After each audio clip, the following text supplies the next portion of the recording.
Good afternoon, and thank you all for being here. My name is Brett Stidham, and I'm the chief of the Arlington Fire Department. Early this morning, I got a phone call that no chief ever wants to get. I was informed that one of our firefighters, who was assisting Arlington PD on a welfare check, had been shot.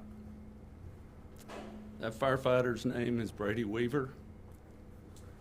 Brady works out of Station 9, and Brady's been with us here in the Arlington Fire Department for about 6 years. I'm incredibly relieved to report that his prognosis is currently trending in a positive direction. He is listed in critical condition, but is stable. My staff and I have had the chance to visit with Brady and his family, and I'm reporting that he appears to be in good spirits and is alert. Brady's recovery is going to be a long one. So I continue to ask the community to pray for Brady, to pray for his family, and to also pray for our Arlington Fire family. Welfare checks are something we and the Arlington Police Department do on a regular basis. When someone in the community calls 911 with concerns that a person may be in danger or needs medical attention, it is our job to respond and make sure their issue is taken care of. That's how this particular call started. We received a 911 call at approximately 12:43 this morning from a resident at an apartment complex along Barden Green Drive. The resident reported hearing children in a neighboring apartment crying for an extended period of time and calling for their mother to wake up and open the door. Arlington police officers, Arlington firefighters, and AMR personnel all responded to the complex. I'll now turn things over to Assistant Chief McGuire from the Arlington Police Department to discuss what happened from that point and to provide an update on their ongoing investigation. Chief McGuire.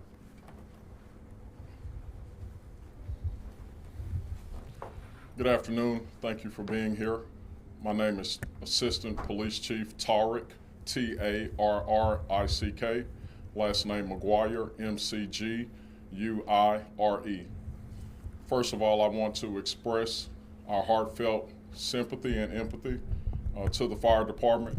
We're glad that firefighter Weaver health is improving and that he's doing okay.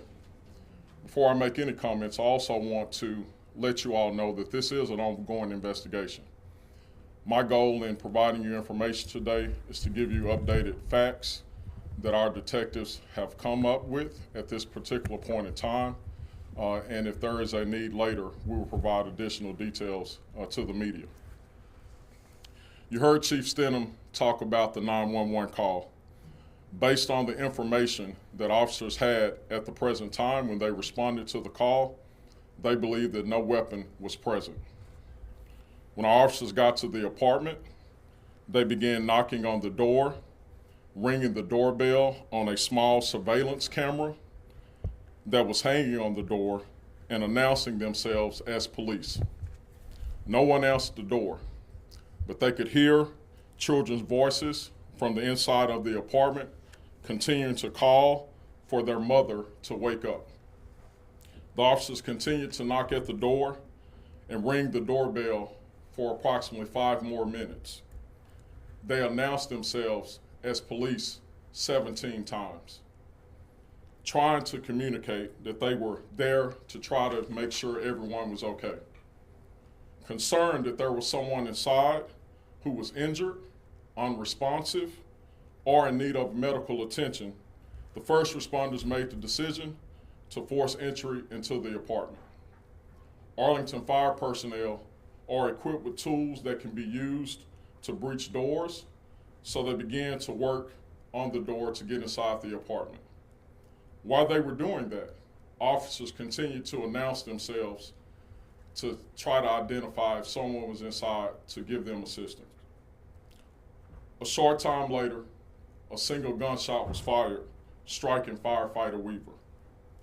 All the first responders immediately backed away from the door, took cover, and firefighter Weaver was taken away from the scene to get medical attention, and officers continued to stand by, giving verbal commands for someone to come out.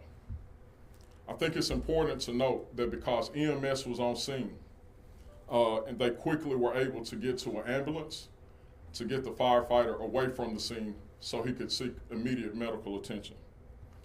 As our officers remained on scene, continuing to give exit commands, a man, a woman, and 2 children later complied with those commands and walked out of the apartment. At the time of the incident, after establishing probable cause in relation to the shooter, officers made a decision to not only detain the suspect, but he was arrested. Facts that our investigators know at this particular time: that the subject was asleep inside the residence with his girlfriend, and they woke up hearing first responders trying to breach the door. Thinking that someone was trying to break in, he fired a shot and had his girlfriend call 911. We have confirmed that the girlfriend did call 911. After concluding this investigation and reviewing the facts of this case, we will discuss and staff this case with the district attorney. I want to provide a few closing comments. I again want to stress the importance that first responders and the actions that they take in our community every single day. Officers repeatedly knocked at the door, announcing themselves approximately 17 times, trying to offer and render aid to one that was possibly inside of the residence. None of our officers returned fire in this incident. No additional shots were fired, and no one else was injured other than the firefighter. On behalf of the APD family, again, I would like to extend our thoughts and our prayers and our well wishes to a safe recovery for firefighter Weaver. And with that, I will open it up for questions.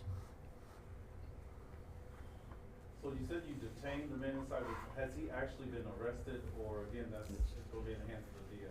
So when officers brought him into custody, yes, he was arrested. He was charged with aggravated assault, and then there were additional charges, outstanding charges that he was wanted for. And so I want to emphasize that it is important that we note this is early on in the investigation. There are several things that need to be done. We need to, number one, we need to interview other witnesses. All the witnesses that are involved in this incident, that will include those that are children in relation to this case, so we can ensure that all details are finalized. It is our job as a police department to investigate these cases and present them to the district attorney's office to make a final decision. Was CPS called on this case? No. So I think that it's kind of very important. No, CPS was not called. In this particular case, if you put yourselves, in my opinion, in the shoes of the officers and the first responders, they're there at the door. They hear children inside. We got a phone call, a 911 phone call, that there were children inside that were calling for their mother. And after quite some time, they got no answer.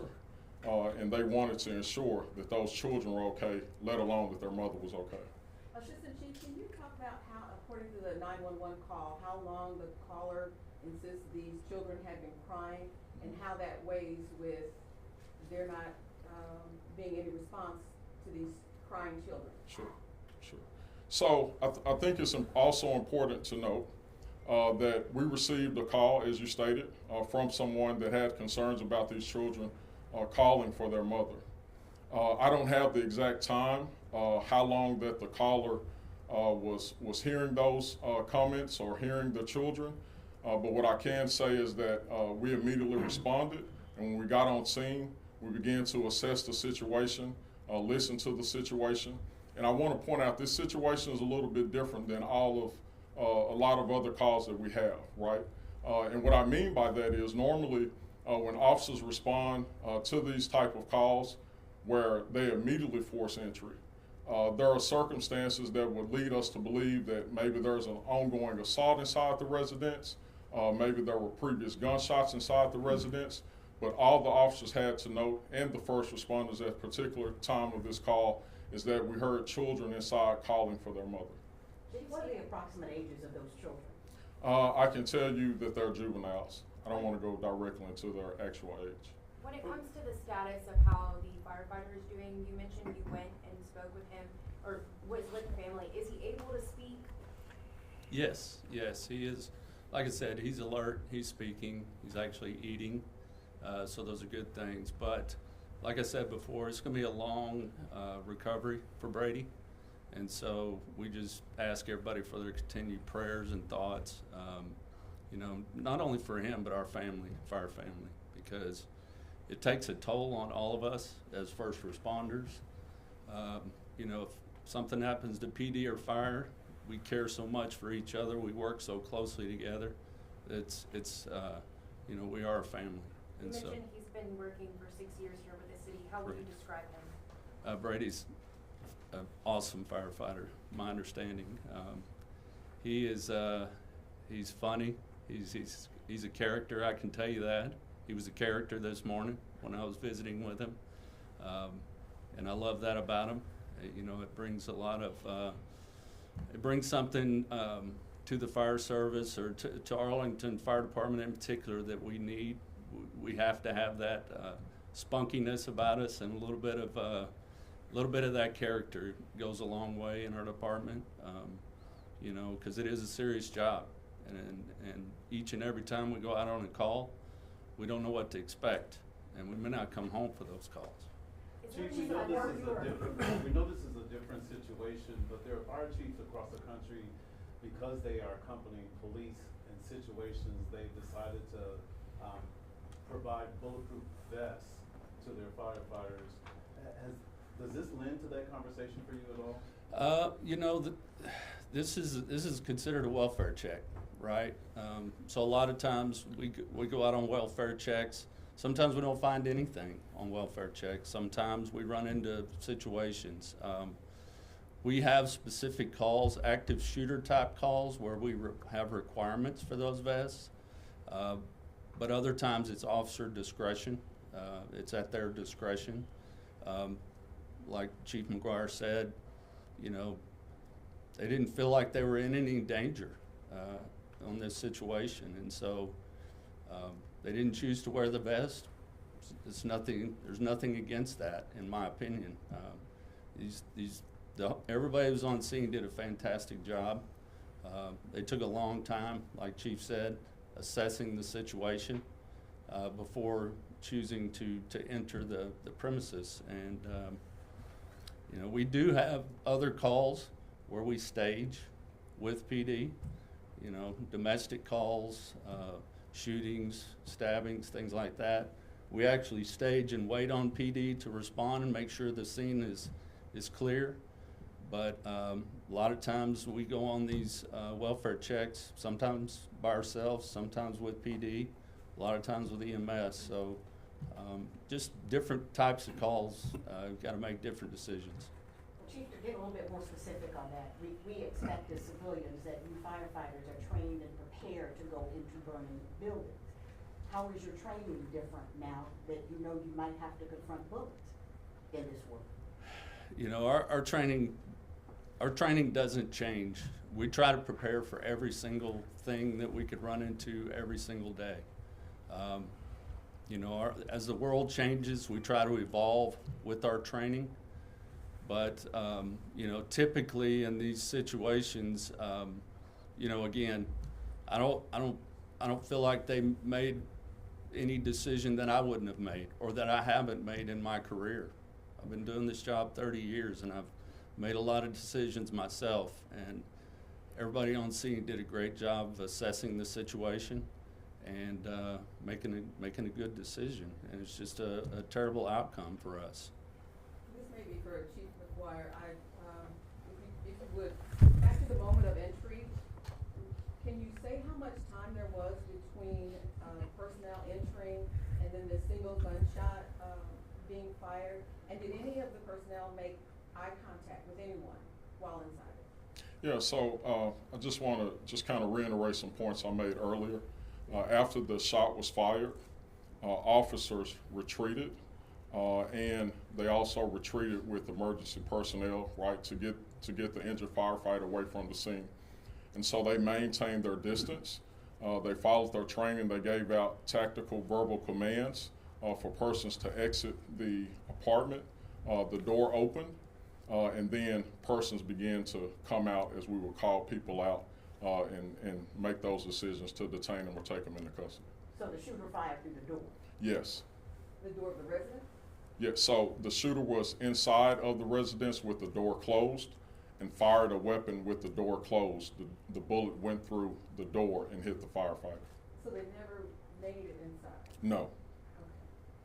Thank So, you. So just to add clarity, as the door was being breached by the firefighter with the breaching tool, the person fired the weapon, bullet goes through the door, strikes the firefighter. Will that suspect be identified at this time, since he has been arrested and charged? So right now, we're trying to finalize the details because, as you know, the facts that we know as of right now, they're very unique. And so we want to ensure that in the interest of justice, that we are looking at every single situation, finalize those details, and then discuss it with the district attorney. Had you had any history there before? As we know right now, there was no previous call history at that location. you mentioned that you guys do the welfare checks together all the time. Obviously, there are gonna be some in the future. How do you keep something like this from happening again?